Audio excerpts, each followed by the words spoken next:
민수기 31장 13절부터 24절까지 군대 지휘관들에게 격려한 모세에 관한 말씀을 같이 나누겠습니다.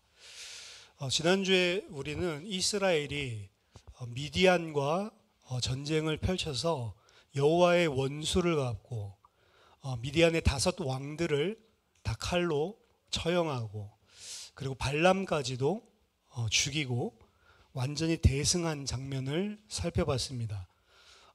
더 놀라운 것은 그들의 5 성읍을 다 멸망시키고 대승을 하는 가운데 이스라엘 사람들은 단 한 명도 사상자가 나지 않은 그야말로 엄청난 완전한 승리였죠.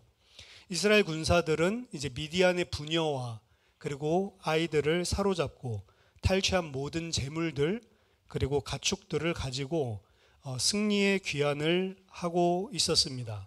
그런데 오늘 본문은 그들을 맞이하기 위해서 성 밖으로 나갔던, 진영 밖으로 나갔던 이 모세의 심상치 않은 반응으로 시작을 하고 있습니다. 13절 보니까 모세와 제사장 엘르아살과 회중의 지도자들이 다 진영 밖에 나가서 영접하다가 모세가 군대의 지휘관, 곧 싸움에서 돌아온 천부장들과 백부장들에게 노하니라. 이 모세는 완승을 거두고 돌아오는 군대의 지휘관들에게 승리를 축하하는 대신에 격노합니다. 사실 영접하러 나갔다는 것은 처음에는 그들을 반갑게 맞아들이기 위해서 노고를 치하하기 위해서 나갔던 것 같은데 그들을 바라보고는 갑자기 대노하죠. 그 이유는 바로 다음에 밝히고 있습니다. 모세가 그들에게 이르되 너희가 여자들을 다 살려두었느냐? 보라, 이들이 발람의 꾀를 따라 이스라엘 자손을 부올의 사건에서 여호와 앞에 범죄하게 하여 여호와의 회중 가운데서 연병이 일어나게 하였느니라. 자, 모세가 격노했었던 이유는 그들이 미디안과의 전쟁 이후에 여자들을 다 살려서 포로로 잡아왔기 때문이었습니다.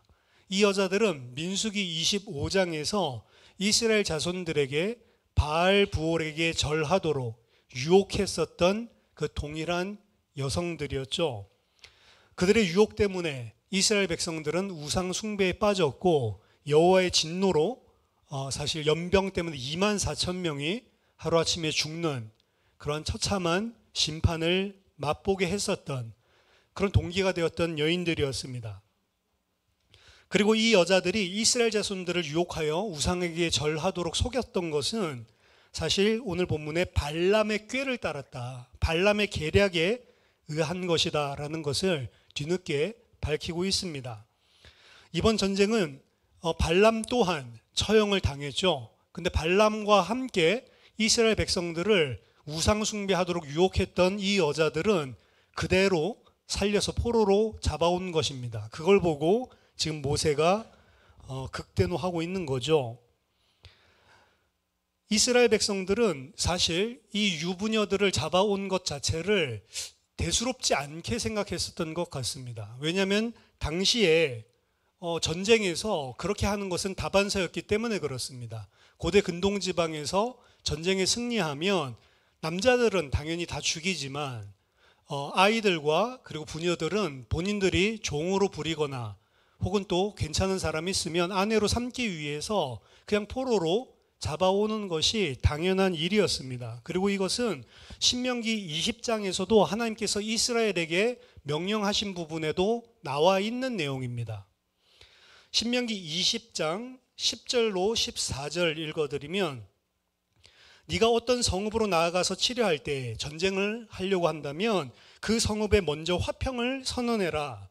그 성읍이 만일 화평하기로 회답하고 너를 향하여 성문을 열거든 그 모든 주민들에게 내게 조공을 바치고 너를 섬기게 할 것이요. 그 다음에 이제 전쟁 이야기가 나오는데요. 만일 너와 화평하기를 거부하고 너를 대적하여 싸우려 하거든 너는 그 성읍을 에워쌀 것이며 네 하나님 여호와께서 그 성읍을 네 손에 넘기시거든 너는 칼날로 그 안에 남자를 다 쳐 죽이고 너는 오직 여자들과 유아들과 가축들과 성읍 가운데 있는 모든 것을 너를 위하여 탈취물로 삼을 것이며 너는 내 하나님 여호와께서 내게 주신 적군에게서 빼앗은 것을 먹을지니라. 그러니까 성읍에 가서 전쟁을 하고 완전히 대승을 했을 때 부녀자들과 아이들과 가축들과 재물들은, 노략물들은 다 너희 걸로 취해라 라고 했죠. 오늘 이 미디안 여인들을 데리고 오는 장면이 사실은 이 신명기 20장에서 이야기하는 것과 별반 다르지 않습니다. 하지만 신명기에서는 이러한 법이 적용되어야 할 부분을 그 다음에 분명한 선을 긋고 있습니다.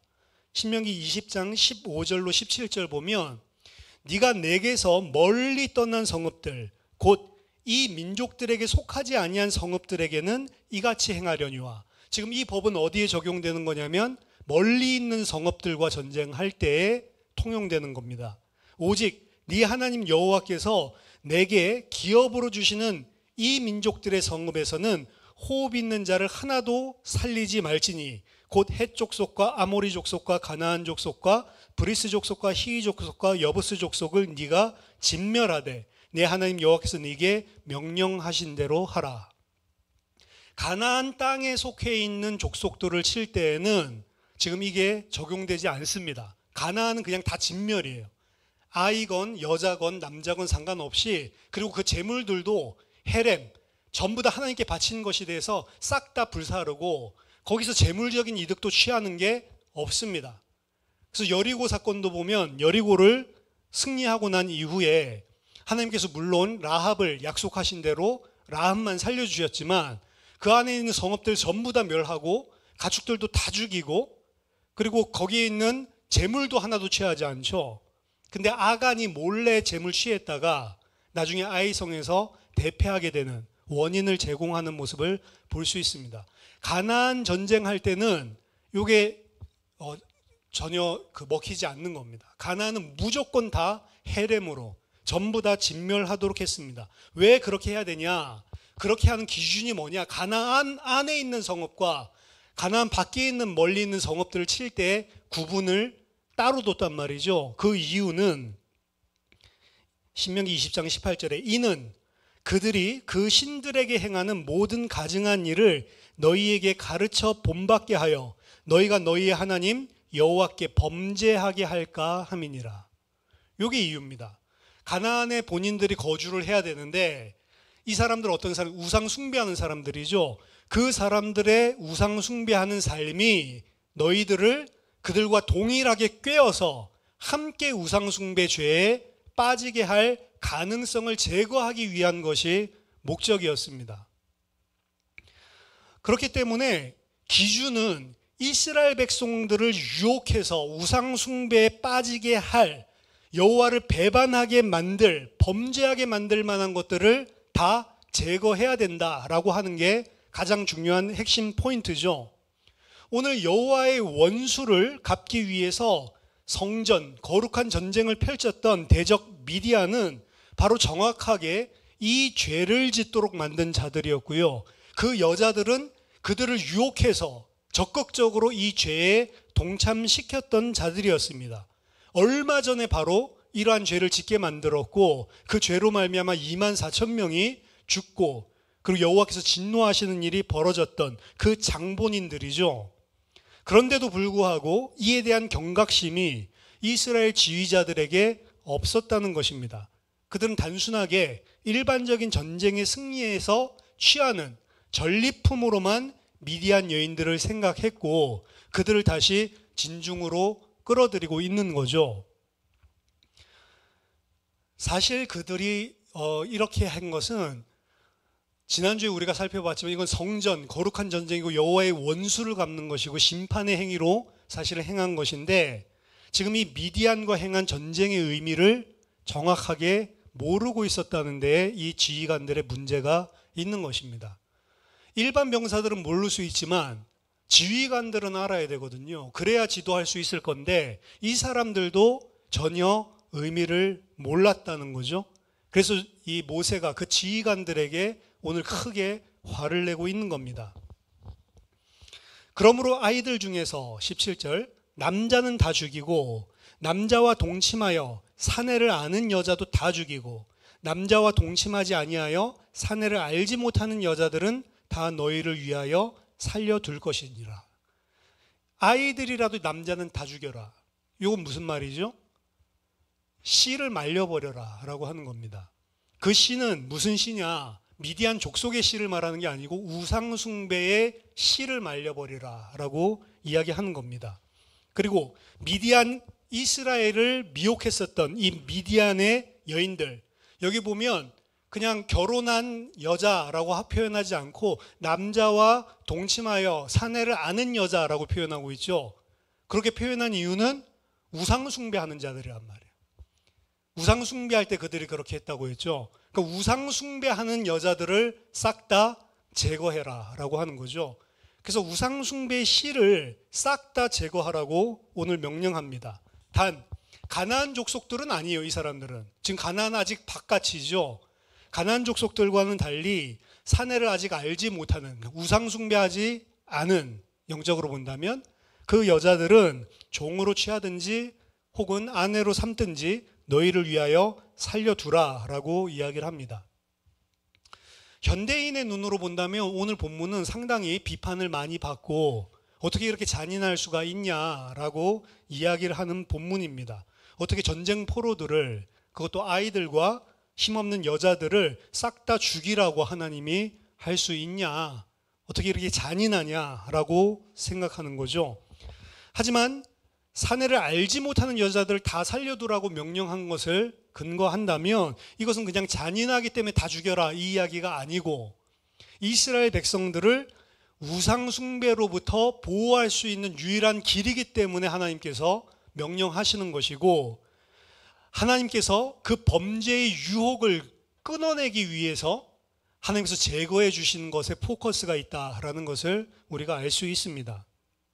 아무리 작은 것이라도 우상숭배의 씨를 하나님께서 말리고, 그리고 우상숭배의 통로를 차단해 주기 위해서 이런 명령을 내리시는 거죠. 이후에 19절에서 24절까지는 전쟁에 나갔던 군사들의 정결에 대한 말씀입니다. 정결 의례죠. 이들 또한 바로 이스라엘 진영으로 곧바로 돌아올 수는 없습니다. 왜냐하면 그들은 전쟁으로 인해서 죽은 자와 접촉을 했기 때문에 영적으로 부정한 상태에 있기 때문에 그렇습니다. 그들이 다시 진영으로 돌아오기 위해서는 반드시 먼저 정결케 돼야만 하고요. 그 정결에 관한 법은 자세하게 민수기 5장에서 이미 설명을 했습니다. 5장 1절에서 3절 읽어보면 여호와께서 모세에게 말씀하여 이르시되 이스라엘 자손에게 명령하여 모든 나병 환자와 유출증이 있는 자와 그리고 오늘 해당하는 주검으로 부정하게 된 자를 다 진영 밖으로 내보내되 남녀를 막론하고 다 진영 밖으로 내보내어 그들이 진영을 더럽히게 하지 말라. 내가 그 진영 가운데 거하느니라. 이유는 하나님이 계신 진영은 거룩하기 때문에, 하나님의 거룩성 때문에 그런 거죠. 따라서 오늘 본문에서는 이스라엘 군사들 뿐만이 아니고 포로들까지도 정결케 되는 의식을 일주일 동안 거치지 않으면 진영 안으로 돌아올 수 없었습니다. 19절 너희는 2일 동안 진영 밖에 주둔하라. 누구든지 살인자나 죽임을 당한 사체를 만진 자는 셋째 날과 일곱째 날에 몸을 깨끗하게 하고 너희의 포로도 깨끗하게 할 것이며 모든 의복과 가죽으로 만든 모든 것과 염소 털로 만든 모든 것과 나무로 만든 모든 것을 다 깨끗하게 할지니라. 이 모든 정결 예식은요, 간단하게 이야기를 한 거고요. 자세한 상세한 내용은 민수기 19장에서 이미 가르치고 우리도 살펴봤던 내용들입니다. 민수기 19장 10절에 의하면 이는 이스라엘과 그들 가운데 거류하는 외인 모두에게 적용되는 영원한 규례다라고 이야기를 합니다. 그래서 이스라엘 병사들 뿐만이 아니고 이 포로 살아남은 남자를 알지 못하는 여자들에게도 똑같이 행하라는 거죠. 붉은 암송아지의 재를 섞어 만든 잿물, 그게 이제 정결케 하는 물인데 그 물을 사용해서 반드시 정결케 되어야만 이스라엘 백성들 중에서 끊어지지 않을 것이다 라고 민수기 19장에서 가르치고 있습니다. 오늘 본문의 19절 20절은 그 민수기 19장에서 이미 가르쳤던 내용이고요. 새롭게 정결케 하는 법이 엘르아살의 입술을 통해 증거가 되는데 그게 21절에서 23절에 있는 새로운 법입니다. 제사장 엘르아살이 싸움에 나갔던 군인들에게 이르되 이는 여호와께서 모세에게 명령하신 율법이니라. 금, 은, 동, 철과 주석과 납 등의 불에 견딜 만한 모든 물건은 불을 지나게 하라. 그러면 깨끗하려니와 다만 정결하게 하는 물로 그것을 깨끗하게 할 것이며. 좀 번역이 이상한데요. 불을 통과하고 그 이후에 또 정결하게 하는 물, 그 물을 통과해야 된다. 그러니까 불과 물로 정결케 해야 된다. 불에 견딜 만한 것은요. 불에 견디지 못하는 것은 다 물을 통과해서 정결케 하라라고 이야기를 하죠. 불에 견딜 만한 물건들을 불로 지나게 해서 깨끗하게 하라, 정결하게 하라라고 하는 이러한 불에 의한 세례법은요. 이전에 없었던 추가적인 율법입니다. 신약 성경에서는 예수님을 보고 불과 성령으로 세례를 주시는 분이라고 이야기를 했죠. 마태복음 3장 11절에 이 불에 대한 정결법은 오늘 처음 등장하는 것입니다. 불을 견딜 만한 모든 금속들, 그것들은 불을 통과해야 된다. 이 물건들은 특히 미디안에게서 취한 전리품들을 가리키는 겁니다. 이 전리품들을 그냥 들여오지 말고 불과 물로 정결케 하고 난 이후에 진영으로 드릴 수 있다는 거죠. 나중에 유대 전통은요, 이 율법을 기초로 어떠한 율례를 발전시켰냐면 이방인으로부터 구입한 모든 불에 타지 않는 물건들은 불을 통과하도록 요구하는 그런 규례를 만들어서 사용했습니다. 불에 타는 전리품들은 그 이후에 불에 타는 전리품들은 물로 깨끗하게 하라라고 이야기했는데 이 물이라고 하는 것 앞에는 지금 우리 그 불을 통과하고 정결하게 하는 물로 그것을 깨끗하게 하고 불에 견디지 못하는 것은 물로 이렇게 돼 있는데요. 정결하게 하는 물이란 표현이 없어요. 히브리어에는. 그냥 물입니다. 물. 그래서 정결하게 만드는 잿물 말하는 게 아니고 여기서는 그냥 흐르는 깨끗한 물을 그냥 의미하는 것입니다. 정관사가 없어요. 그래서 물 앞에. 그래서 그 물이 아니고 그냥 일반적으로 흐르는 깨끗한 물로 정결케 하라라고 이야기하고 있는 겁니다. 엘르아살의 이 전한 율법은 전리품들마저도 전부 재질에 따라 물 혹은 불과 물로 깨끗하고 난 이후에야만 하나님의 진영 안에 들어올 수 있다라는 것을 보여줍니다. 24절 너희는 일곱째 날에 옷을 빨아서 깨끗하게 한 후에 진영에 들어올지니라. 의복에 대한 정결법은 이미 민수기 19장에서 이야기한 그대로입니다. 자, 19절에서 24절까지 주어질 이 정결법이 의미하는 것은 그 어떠한 사람도 그리고 더 나아가서 그 어떠한 물건까지도 정결하게 되지 않은 것은 결단코 하나님이 임재하시는 진영에 들어올 수 없다라고 하는 것입니다. 이것은 하나님의 지극히 거룩하심 때문이며 만약에 정결케 되지 않은 상태에서 들어온다면 그들은 이스라엘인이건 외인이건 영원히 끊어지게 된다라는 게 하나님의 법입니다. 쉽게 한 가지 생각해 보면 사람만 정결한 게 아니고 하나님의 진영에 들어오는 전리품도 정결해야 된다라고 하는 것입니다. 어떤 사람들은 밖에서 사기치고 밖에서 어떻게 보면 쾌락 문화로 돈 번 걸 가지고 교회 안에 헌금하면 되지 않냐 이런 사상을 가지고 있는 사람들이 간혹 있거든요. 성경에서는 그게 하나님이 허용하지 않습니다. 그 밖에서 막 사기치고 다른 사람 돈 떼먹은 거 가지고 돈 가져와서 그거 헌금하는 거 가지고 하나님 기뻐하냐? 절대 그렇지 않다니까요. 사람도 그렇지만 재물도 마찬가지예요. 기독교인들이 돈 많이 벌어서 교회에 갖다 주면 좋아하겠지 하나님이. 이거는 세상 사상입니다. 우상 섬기는 사람들의 생각이에요. 그 뭐 개같이 벌어서 뭐 정승같이 쓴다 뭐 이거를 개같이 벌어서 하나님의 뜻에 사용한다 아니라니까요. 바르게 벌어야 되고 깨끗하게 벌어야 되고. 그러니까 이 다른 이 세상 유혹하고 세상 죄에 빠뜨리는 그런 직업 자체를 예수 믿으면 바꿔야 된다는 거예요. 어떤 사람은 무속인이 헌금한다니까요. 교회 건축 헌금을 1억씩 한다니까요. 이렇게 하니까 그래도 자기를 좀 봐주겠지. 어렸을 때 아마 교회 다녔던 것 같아요. 그거 하나님 무서운 거 아니까. 아니라니까요.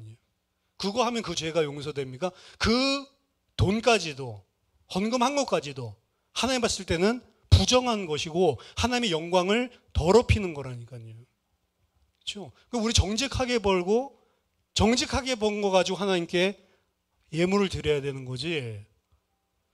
너무 잘못된 사상, 물질주의가 이게 지금 우리를 장악했기 때문에 돈만 많이 들이면 장땡 아니냐. 하나님도 그렇게 생각을 하는 거예요. 하나님이랑 그게 아무런 상관이 없다. 오히려 하나님은 그런 거 필요 없다. 싹 다 진멸해라. 헤렘의 법을 이야기를 한다니까요. 그렇죠? 헤렘은 진멸입니다. 거룩한 전쟁에서만 사용되는 법인데 어디에서만 이 거룩한 전쟁은 묶여져 있냐면 가나안 안에서만. 다른 전쟁들은 헤렘으로 하지 않아요, 사실은. 거의 가나안 안에서의 종족들과의 전쟁에서만 헤렘을 하나님 요구하고 있습니다. 자, 오늘 본문에서 먼저 첫 번째, 경노한 모세, 이스라엘 지휘관들이 무엇이 잘못되었기 때문에 이렇게 모세가 경노하고 있는가? 쉽게 말하면 그들은 전쟁에 승리했지만 정작 그들이 승리한 이 전쟁이 무슨 의미를 가지고 있는지를 잘 모르고 있었던 것. 그것 때문에 경노한 것이죠. 만약에 그들이 그 의미를 진짜 정확하게, 명확하게 알고 있었다면 그들은 바알부올에서 그들을 넘어지게 만들었던, 유혹했던 이 여자들을 전리품으로 절대로 데리고 오지 않았을 것입니다. 모세는 엄청난 군사적인 승리를 주목한 것이 아니라 그 전쟁의 의미와 승리의 목적을 분명히 깨닫고 있었기 때문에 그는 마냥 전쟁에 이겼다고 기뻐할 수가 없었던 것입니다. 원래는 병사들을 축하해 주려고 위로해 주기 위해서 영접하기 위해서 진영 밖으로 나갔지만 그 미디안 여인들이 함께 오는 것들을 보고 경노할 수밖에 없었던 거죠. 이 사건은 이스라엘뿐만이 아니고요. 오늘날 기독교인에게 시사하는 바도 크다고 생각을 합니다. 지난주에 유명한 선교사예요. 이름 말하면 여러분들도 거의 다 들어봤을 만한. 근데 실제로 그 사람 선교하는 내용이 신사도 운동이에요. 그래서 막 신비주의, 막 불건전한, 사실 이런 거라 사실 가치도 없는데 이 사람이 커다란 선교 단체를 운영하고 있으니까 후원금들이나 이런 것들이 많이 들어오죠. 이 사람 막 불륜이랑 그리고 그 후원금들 가지고 본인이 배임한 거 이런 것들이 다 동시에 터져버렸어요. 그래가지고 막 그 자기 후원하신 분들한테 막 회개하고 자축하겠다 이런 식으로 이야기를 하고 했는데 이 사람이 이전에도 이제 이런 문제들이 터졌을 때마다 이제 알고 있는 지인들이 막 회개를 종용을 하고 이렇게 했었던 것들이 있었던 것 같아요, 이미. 그러니까 돈을 갖다가 선교 후원으로 들어온 돈을 자기가 빼다가 그 돈을 그냥 꿀꺽 하려고 한 건 아니고 배임이죠, 그러니까. 잠깐 주식 된다는데 몇십억씩 투자를 해버리는 거예요. 그래서 오르면 팔고 원금만 돌려주고 자기가 이제 남은 이익을 취하려고 이렇게 한 거죠. 그래서 몇십억을 갖다 딱 넣었는데 폭삭 망한 거예요, 주식에. 그래가지고 막 십몇 억인가? 이게 이제 손해가 나니까 이거 주식을 여기서 뺄 수도 없고 이게 들켰어요. 그러니까 회개한다고 이 금식기도원에 가가지고 뭐라고 하니까 막 금식기도를 했는데 금식기도 3일하고 나왔더니 그래도 한 7억 정도 올라갔더래. 그러니까 감사하다고 내가 회개하니까 하나님 응답 주셨다고. 수준이 이런 수준이에요. 선교사 수준이. 그게 지금 감사하다고 내가 회개하니까 다시 7억 정도는 만회했다. 이게 말이 되냐고요. 그게 기도의 수준입니다. 진짜로 육신적. 내가 생각하는 것들 이런 것들이 뭔가 잘 풀리면 그게 기도의 응답으로 생각하는 거죠. 사실은 그 옳은 거 쳐다보고 기뻐할 일이 아니잖아요, 지금. 이 사실은 그 사람들, 기독교, 전부 다 세상식으로 우상숭배식으로 무너져 있는 거예요. 그런 것들을 기독교인들을 끌고 있는 지도자가 응답이라고 볼 수준이면 이미 맛이 간 거죠.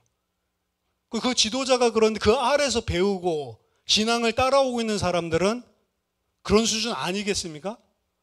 그러니까 신사도 운동하고 있는 거예요. 신사도 운동이 뭐죠? 막 치유하고 무슨 막 몸 뜨겁고 막 난리치는 거 있잖아요. 능력 발하고 이런 거. 그러니까 그런 쪽에 사실은 거짓 신앙이죠.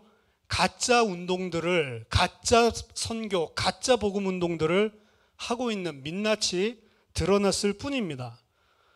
진짜 성도라고 한다면 기도했는데 좋은 일이 생겼어요.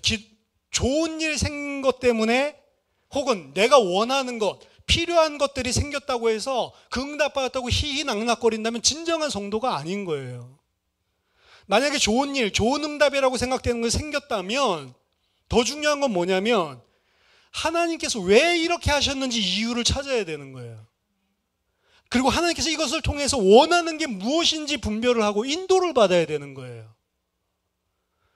전쟁에 승리한 게 기쁜 게 아니고 왜 하나님께서 전쟁에 승리하게 하시고 하나님이 원하시는 게 뭔지를 지휘관들이 봐야 되는데 이들은 그냥 전쟁 승리한 걸로만 좋아하는 셈인 거죠. 말하자면 나쁜 일이 생겼다고 낙심할 이유도 없는 겁니다. 나쁜 일이 중요한 게 아니고 왜 나쁜 일이 생겼는지, 하나님의 뜻이 무엇인지, 하나님께서 이 일을 통해 원하시는 것이 무엇인지를 바라보고 인도를 받아야 되는 거죠.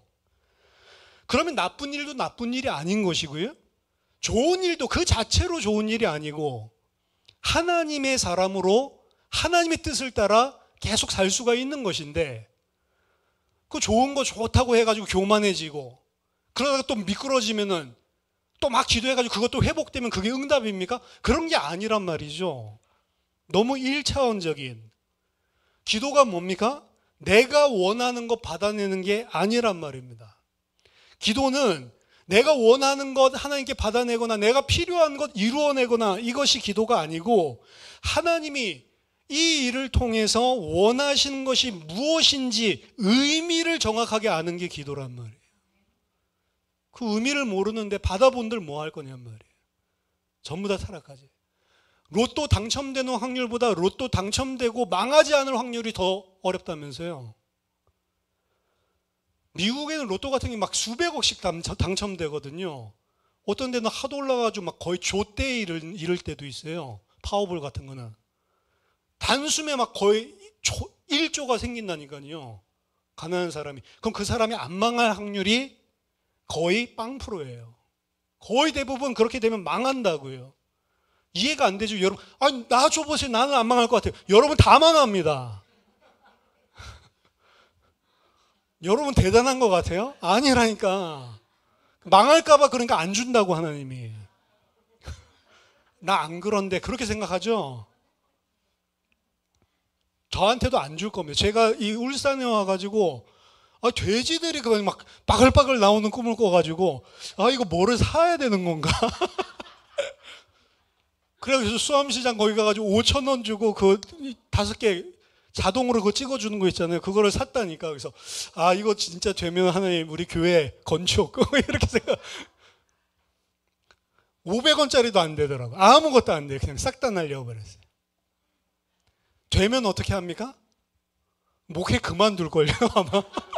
바로 잠적. 그게 우리 수준이라고요. 우리 수준. 뭔가 원하는 것들이 이루어지는 게 중요한 게 아니고요, 그게 기도응답이 아니고 의미를 아는 게 기도다. 무릎 꿇고 앉아서 막 자세 취하고 기도 안 해도 어떤 사건을 보고 어떤 좋은 것을 보고 어떤 나쁜 것을 보고 의미를 아는 게 기도란 말이에요. 기도. 사실 그거 알아내기 위해서 기도하는 겁니다.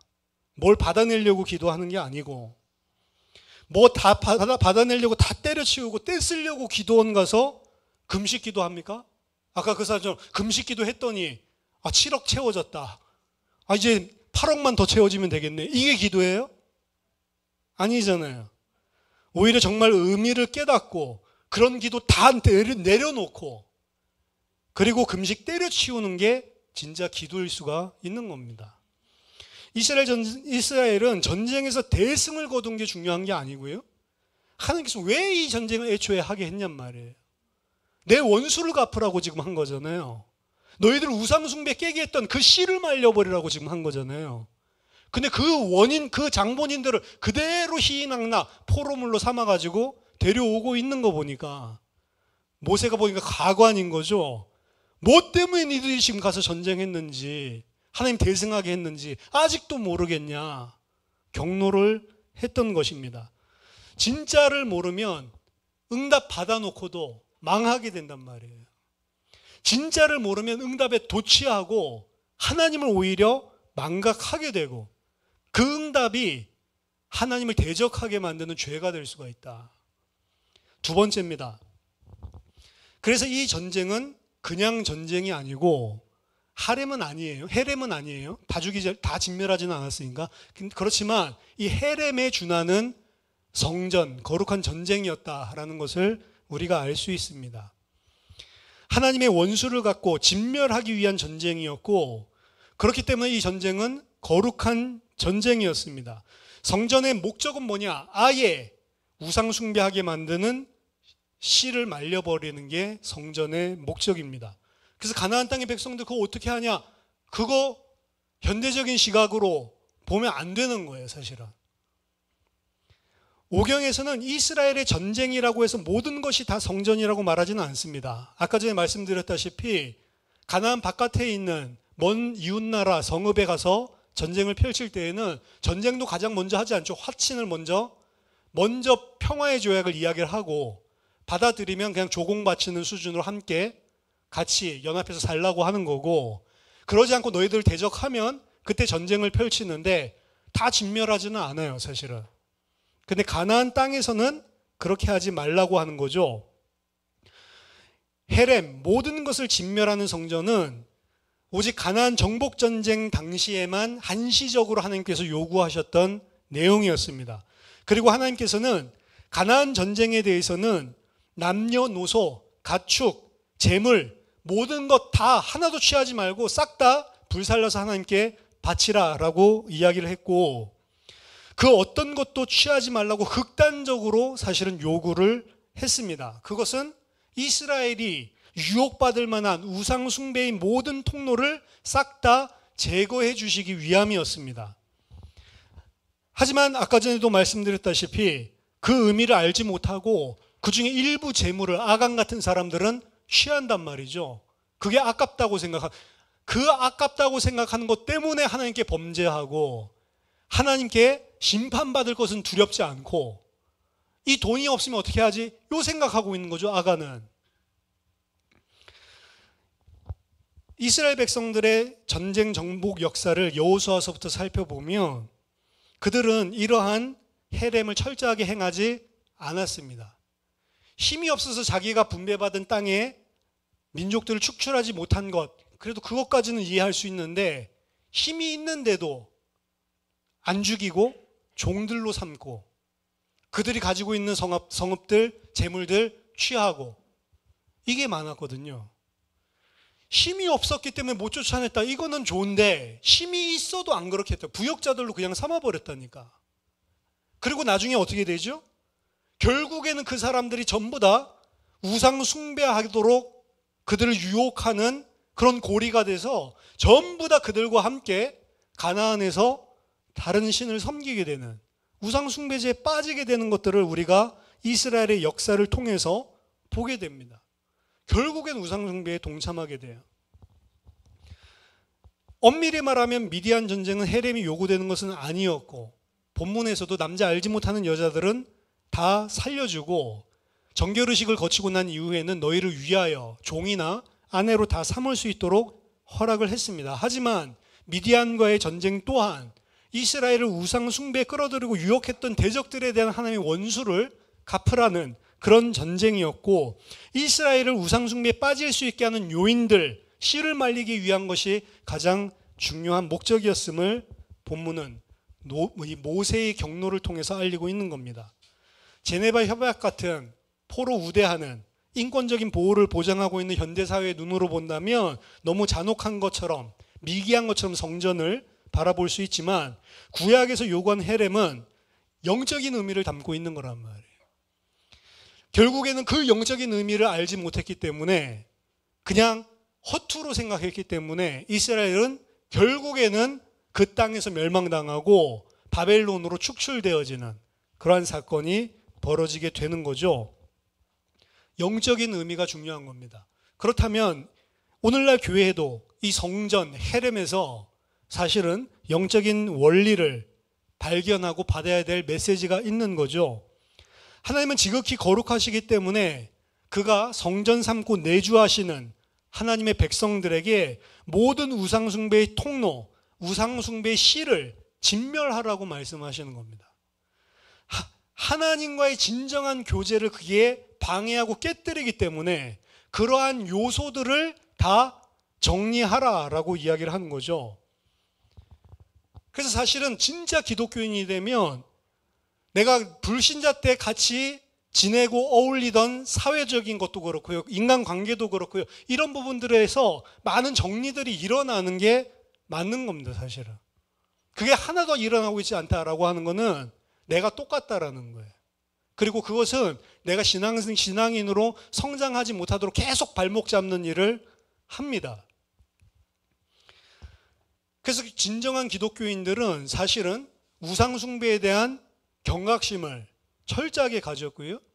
우리나라에 기독교 들어왔을 때 가장 문제되는 것도 사실은 전통적으로 문화적으로 가지고 있는 효사상으로 인한 그냥 제사 문제들, 그것 때문에 사실 기독교가 제일 핍박받았어요.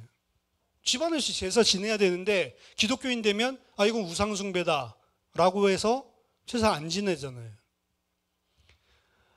오늘 그 어버이날인데 기독교에서 이야기하는 어버이에 대한 원래 사실은 어머니 주일이거든요. 원래 외국에서 이 어린이 주일, 어머니 주일 이게 다 유래된 건데 우리는 어머니 주일 하면 왜 엄마만 이 가부장적인 이런 사회니까 어버이 주일로 바꾼 거예요. 근데 전부 다 그냥 마더스데이고요. 어버이날도 아니고요. 다 엄마. 그렇죠. 이 어버이 주일인데 부모님에 대한 효, 제사를 지내면 그게 효냐? 저 불효막심한 기독교인들은 저거 부모 섬길 줄도 모르고 그게 제사 지내는 사람들이 욕하는 이유인데 기독교는 그거를 효라고 생각하지 않습니다. 효는 살아있을 때 잘하는 거예요. 살아있을 때 섬기고 잘하는 거지. 평상시에 늘 신경도 안 쓰고 이렇다가 죽으면 1년마다 한 번씩 와가지고 온갖 효자인 척 다 하는 게 그게 무슨 효입니까? 살아있을 동안 그 마음에 들게 하고 섬겨야 되는 거죠. 오히려 그것은 효도가 아니고 성경에서는 우상숭배라고 이야기하는 겁니다. 고린도전서 10장 19절에서 21절 보면 그런즉 내가 무엇을 말하느냐? 우상의 제물은 무엇이며 우상은 무엇이냐? 무릇 이방인이 제사하는 것은 귀신에게 하는 것이요 하나님께 제사하는 것이 아니니 나는 너희가 귀신과 교제하는 자가 되기를 원하지 아니하노라. 너희가 주의 잔과 귀신의 잔을 겸하여 마시지 못하고 주의 식탁과 귀신의 식탁에 겸하여 참여하지 못하리라. 그 제사 지내는 거 귀신과 교제하는 거라고 바울이 이야기를 하죠. 제사를 지낼 때 부모님이 귀신이 돼서 찾아오는 게 아닙니다. 저는 완전히 기독교 집안이라 제가 3대째잖아요. 그 제사하는 걸 한 번도 본 적이 없어요. TV에서나 봤지. 근데 결혼하고 나서 그 외삼촌 그분이 이제 그 어머니 뭐 제사 지낸다고 해가지고 그때 처음 가서 제사 드리는 걸 처음 봤어요. 아파트에서 하더라고요. 나는 제사 그럼 막 사당 이런 생각을 했는데 그냥 아파트에서 집에서 그냥 하더라고요. 그리고 상 잔뜩 차려놓고 뭐 맛있는 거 엄마 좋아하는 거 뭐 고기도 해놓고 뭐 국도 해놓고 그리고 이거 드셔야죠 그러면서 막 뭐 꽂아놓고 막 숟가락 같은 거. 그래서 진짜 희한하다. 구서방은 기독교지 목사니까 이런 거 하면 안 되지. 그래서 네, 안 합니다. 그랬더니 하지 말고 음식만 먹어 그러더라고요. 그 엄마 먹으라고 실컷 줬다 또 그거 가져와서 주더라고요. 저 먹으라고. 그래서 뭐지? 근데 좀 충격받았던 게 우리 엄마 귀신 왔다 막 이러더라고요. 그래서 귀신 오는 걸 안 해? 속으로. 근데 그게 엄마가 귀신이 돼서 온다 이렇게 생각을 하더라고요. 근데 그 엄마가 귀신이 됩니까? 엄마가 만약에 진짜 온다고 하면 해도 나는 무방하다 그렇게 생각을 해요. 근데 엄마가 오는 게 아니라니까요. 그 귀신은 엄마가 귀신이 돼서 온 게 아니고 그 귀신 뭐예요? 만약 왔다고 한다면 그 엄마를 붙잡고 평생 하나님 모르게 만들고 속였던 귀신이 엄마 흉내내서 오는 거잖아요. 근데 그걸 갖다가 좋다고 섬기고 자기도 그 귀신에게 사로잡히는 시간이죠. 그러니까 제사 지낼 때 분란도 많고 다툼도 많고 온갖 것들이 다 쏟아지는 겁니다. 엄마 줬으면 엄마 먹기 놔두지 그것도 왜 또 먹어요? 이상하더라. 그래서 아, 저런 거구나. 근데 귀신을 되게 자기 진짜 부모가 오는 걸로 속고 있구나. 이런 것도 생각을 했습니다. 한국 기독교는 일제시대 때에도 신사참배 때문에 한참 문제가 많았죠. 근데 그 신사참배를 강요받았을 때 한국 교회 지도자들이 완전 타락해가지고 이것은 우상숭배가 아니고 국가의식이다. 우리는 우상숭배하고자 하는 게 아니고 국가의식으로 하는 거다. 이런 식으로 해서 신사에 절했다니까요. 내가 절하는데 예수님이 나와서 봤더라. 환상이 보였는데 그 예수님 맞아요? 그러면서 뭐라고 해요? 아니다, 이거 안 된다라고 하는 소수의, 주기철 목사 같은 소수의 사람들을 니네만 잘났냐라고 핍박을 했죠. 그러면서 뭘 주장했냐? 그래도 우리가 이렇게라도 해서 살아남아야 복음을 전하지, 민족에게. 우리가 다 죽어버리면 이 땅에 누가 복음 전하냐?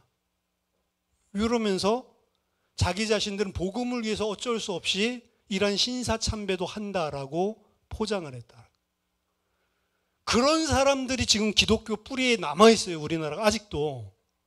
그렇기 때문에 이렇게 변질되고 이렇게 타락하는 겁니다. 결국에는 이 땅에서 잘 먹고 잘 사는 게 핵심이 되어 있는 그 본질 뿌리가 이미 처음부터 그게 뿌리 박혀 있는 거라니까요. 그러니까 번영신앙, 물질 이런 것들 다 들어오는 거죠, 교회 안에. 오히려 진짜 믿으려고 하고 진짜 이야기했던 사람들은 그 사람들에게 핍박받고 목사 제명까지 당했다니까요. 주기철 목사가 거의 2000년대 들어서야 목사 다시 복귀시켜줬습니다. 거지 같죠, 진짜로. 그게 기득권 가지고 있는 교회의 뿌리예요. 그러니까 이게 핍박 환란 터지면 오늘날은 안 그럴 것 같습니까? 제가 지난주에 들었는데 깜짝 놀랐어요. 지금도 매년 12만 명씩이나 기독교 예수 믿는 단위로 순교자가 지금도 있대요. 우리는 이렇게 편하게 하고 있죠. 근데 매년 11만 명, 12만 명이 예수 믿는다는 것 때문에 죽어나가고 있다니까 지금. 그 사람이 진짜잖아요. 핍박과 환난 다치고 우리한테도 총칼 들이밀고 예수 믿겠냐라고 하면 제가 봤을 때는 아까 전에 신사참배 이런 것처럼 야, 속으로만 믿으면 되지 뭐. 내가 뭐 이렇게 한다고 해서 하나님 나 몰라. 하나님 저 아시죠? 저 약하죠? 마음은 원하지만 육신이 약하여서 이러면서 우상숭배할 사람들이 천재라니까요. 안 그래요? 그럼 그 사람 구원 받았어요? 성경에서는 못 받았다라고 이야기하거든요. 왜? 믿음과 행위는 하나라고 이야기를 하고 있으니까.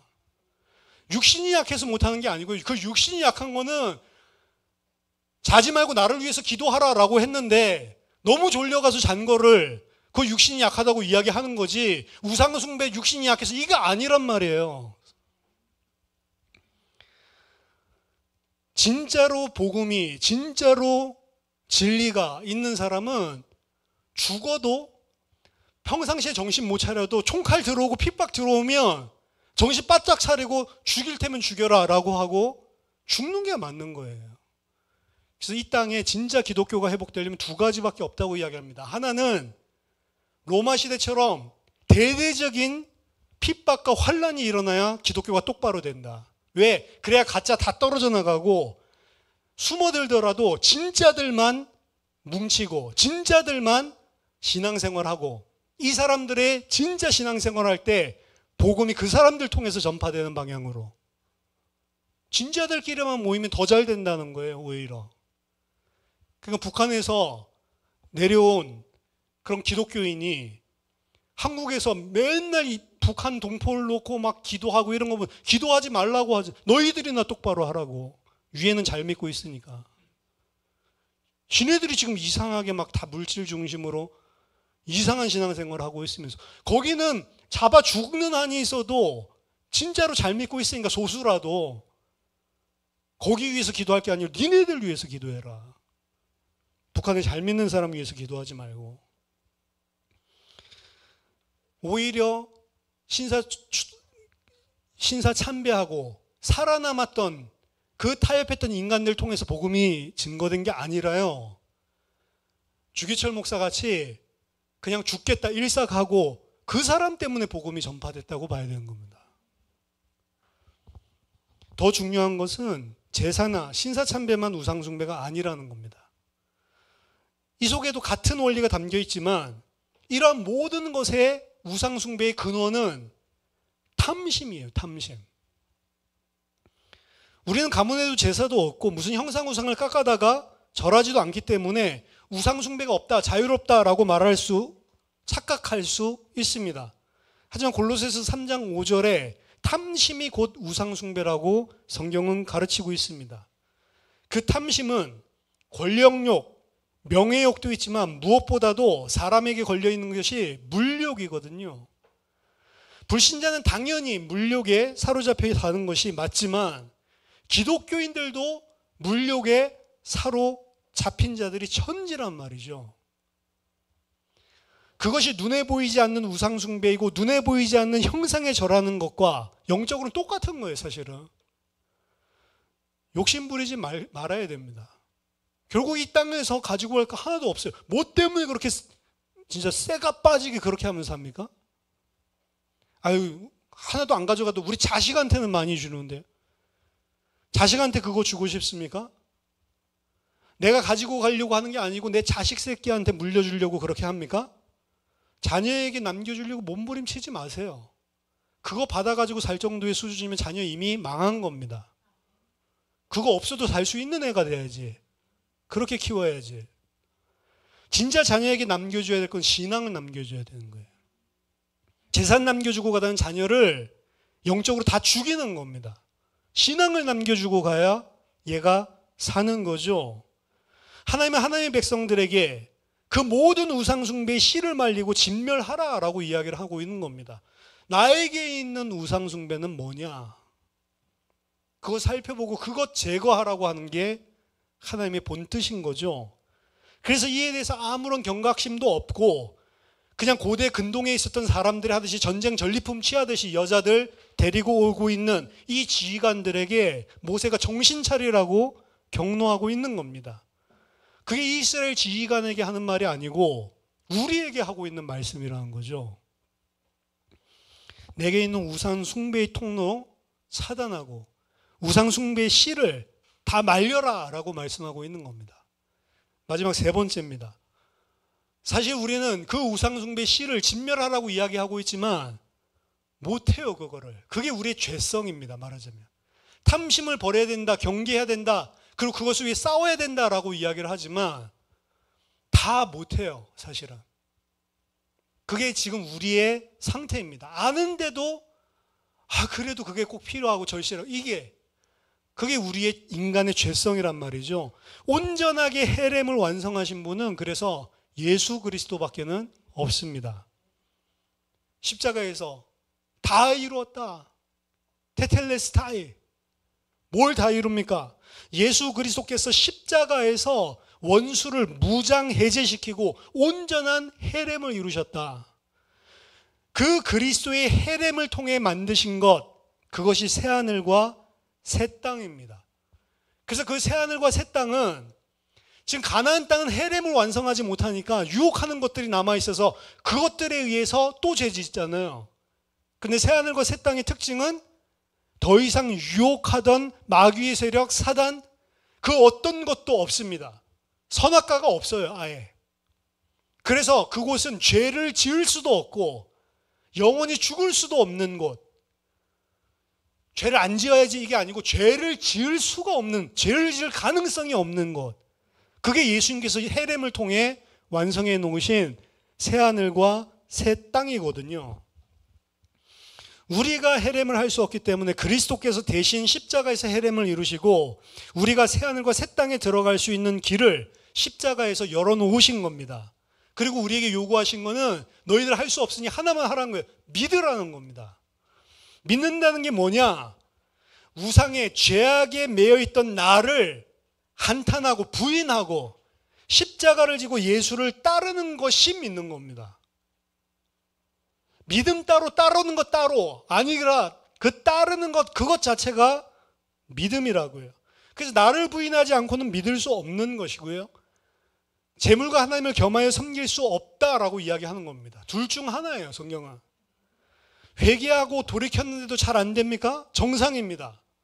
그게 죄성을 여전히 가지고 있어서 그래요. 근데 그 그리스도는 뭘 약속하시고 언약하셨냐? 그리스도 안에 들어온 자들은 새로운 피조물이고 그들 안에 착한 일을 시작하신 주님이 그리스도의 날에 반드시 이룰 거다. 완성시킬 거다. 그걸 약속해 놓으셨다고요. 그래서 누가복음 18장에서는 아까 그런 선교사가 기도하는 그런 가짜 기도 말고 진짜 기도를 하라고 하는데 그 진짜 기도를 어떻게 해야 되냐? 낙심하지 말고 항상 기도해야 된다. 그게 예수님께서 가르치신 기도거든요. 너희는 낙심하지 말고 항상 기도해라. 뭘 위해서요? 원한을 풀어달라고. 무슨 원한이요? 아, 돈이 없어서 이렇게 힘들게 살았는데 돈 주세요. 그게 원한입니까? 성경에서 이야기하는 원한은 그게 원한 아니죠. 계시록 6장에 보면 성도들이 원한을 풀어달라고 하는데 그건 원수 갚아달라는 이야기가 나를 갖다가 핍박했던 저 지상에 있는 원수 갚아주세요. 그 이야기가 아니죠. 원수가 뭐예요? 하나님 대적하는 원수가 뭐예요? 밖에 있는 원수가 아니고 내 안에 있다고요. 아까 전에 이야기했지만 사실은. 예수님께서 누가복음 18장에 낙심하지 말라라고 비유를 주신 것은 우리가 낙심할 수밖에 없는 조건을 가지고 있다는 겁니다. 왜냐하면 이게 믿는다고 하면서도 우리 자신을 쳐다보면 낙심될 때가 많아요. 진짜 믿는 것 같은데 또 이게 이 죄성이 발동돼가지고 또 우상, 또 탐심, 또 나를 갖다가 부인하는 게 아니고 살아나가지고 이게 우리들 안에 계속 그러니까 진짜 내가 구원받은 거 맞나? 나 자신 쳐다보면 낙심한단 말이죠. 그래서 낙심하지 말라고 이야기하는 겁니다. 예수님이. 낙심하지 말고 밤낮 부르짖어서 그 원한을 갚아달라고 하는 게 기도하라는 거예요. 그 원한은 뭐냐? 아까 전에 새 땅에서 가지게 될 우리의 완성된 구원. 그거 이루는 게 성도의 원한이란 말이에요. 더 이상 죄를 지을 수도 없는 상태로 들어가는 거. 온전한 구원이 완성되는 거. 밤낮으로 그거 기도하라는 겁니다. 낙심하지 말고 항상 기도해라. 하나님께서 그 밤낮 부르짖는 택하신 자들의 원한을 풀어주지 아니하시겠느냐? 그들에게 오래 참으시겠느냐? 내가 너희에게 이르노니 속히 그 원한을 풀어주시리라. 근데 뒤에 뭐라고 말씀하시면 그러나 인자가 올 때 세상에서 믿음을 보겠느냐? 그 믿음이 없다는 거죠. 밤낮 이 원한을 부르짖고 밤낮 낙심하지 않고 주님 붙잡고 바라보는 그 기도하는 믿음을 보겠느냐? 볼 수 있다는 말입니까? 볼 수 없다는 말입니까? 보기가 너무 어렵다는 말이에요. 너무 희귀하다는 거죠. 근데 진짜 믿는 사람은 그 믿음을 가지고 낙심하지 않고 항상 원한을 갚아달라고 기도한다는 거죠. 그 속히 갚아주시겠다. 인자가 올 때. 그냥 2000년이 됐는데도 안 왔어요. 그 속히라는 기준이 우리랑 다르죠. 여러분 자신들 쳐다보면서 낙심하지 마시기 바랍니다. 더 중요한 거는 항상 낙심하지 않고 기도하라는 겁니다. 그게 내 원한이 돼 있냐, 이게 더 중요한 거예요.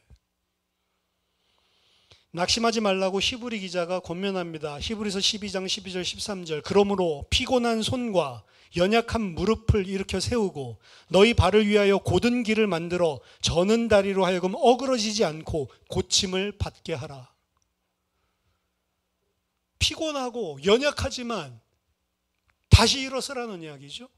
그리고 고침 받으라고 이야기합니다. 히브리서 12장 1절 2절. 모든 무거운 것과 얽매기 쉬운 죄를 벗어버리고 인내로서 우리 앞에 당한 경주를 하며 믿음의 주요 또 온전하게 하시는 이인 예수를 바라보자. 방법은 뭐냐? 믿음의 주요. 내가 믿음의 주가 아니란 말이에요. 예수님이 믿음의 주란 말이에요. 믿음 누가 주실 수 있냐? 예수님이 주실 수 있는 겁니다. 온전하게 하시는 분이 누구냐? 내가 아니요. 온전하게 하시는 이인 예수를 바라봐라. 낙심하지 말고, 내 꼬라지 쳐다보지 말고, 믿음을 주시는 주인이시고 우리를 온전하게 하시는 이인 예수를 바라보고, 피곤하고 연약한 무릎을 이렇게 세우고 다시 일어나라는 거죠.